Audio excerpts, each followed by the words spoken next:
ఏదేదో మాట్లాడుతూ ఉన్నారు. మీకు ఇప్పటికన్నా బుద్ధి లేకపోతే సరే, మేము బీసీలకు అంత చేశాం ఇంత చేశాం అన్నారు.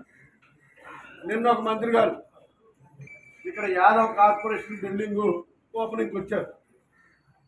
వచ్చి మేము యాదవులకు అది చేశాం, యాదవులకు ఇది చేశాం, బీసీలకు అది చేశాం అంటూ ఉన్నారు. మరి యాదవులకు అది చేసి ఇది చేస్తే పార్టీ నుంచి ముఖ్యంగా ఉన్న నాయకులు అలా భారతరాజు గారు ఎందుకు వెళ్ళిపోతున్నారు, జంగా కృష్ణమూర్తి గారు ఎందుకు వెళ్ళిపోతున్నారు, ఉన్న నాయకులందరూ ఎందుకు వెళ్ళిపోతున్నారు? ఇప్పుడు ఉన్న వాళ్ళందరూ కూడా వాళ్ళు రెండోసారి పోటీ చేస్తే స్ట్రాంగ్ అవుతారు. ఎస్సీ ఎస్టీ సోదరులకి రెండేసార్లు ఒకే చోట అవకాశం ఇస్తే వాళ్ళు స్ట్రాంగ్ అయిపోతారని వాళ్ళందరూ కూడా మార్చేస్తూ ఉన్నారు. ఇప్పుడు నేను అడుగుతా ఉన్నా, ఎక్కడైతే యాదవులకి మీరు ఎమ్మెల్యే సీట్లు ఇచ్చారో అక్కడ ఒక చోట కూడా గెలిచే అవకాశం లేదు, ఒక్క చోట కూడా గెలిచే అవకాశం లేదు. అందుకే మీరు సీట్లు ఇచ్చారు. గెలిచే అవకాశం లేదు కాబట్టి మీరు సీట్లు ఇచ్చారు. ఒక్క ఎమ్మెల్యే సీట్ కూడా గెలిచే అవకాశం లేదు ఆ ప్రాంతంలో.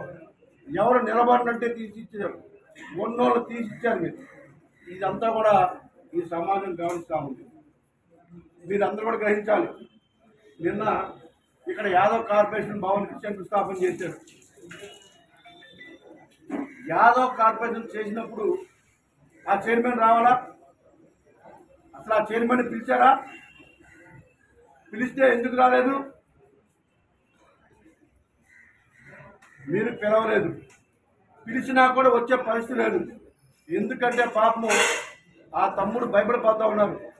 ఎక్కడ జనం లేకొస్తే కార్పొరేషన్ చైర్మన్ గారు మీరు ఎన్ని లోన్లు ఇచ్చారు, మీ ద్వారా ఈ సమాజానికి ఏం చేశారు, మిమ్మల్ని మీరు చైర్మన్గా ఉన్నారు కాబట్టి మీకు అందరికి మాకు సపోర్ట్ చేస్తారని చెప్పేసి మేము చాలా ఓట్లు వేయడం కూడా జరిగింది.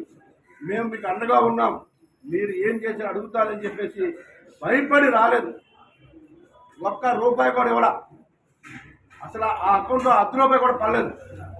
ఎందుకు మీరు కార్పొరేషన్ పెట్టారు? కులాలను విడదీయడానిక, వాళ్ళ బాగోగుల కోసమా? వాళ్ళు అభివృద్ధి చేశారా? కేవలం ఒక వ్యక్తిని పెట్టి వాళ్ళకి చాలీస్ ఇస్తున్నారు తప్ప మీరు ఏమీ చేయలేదు.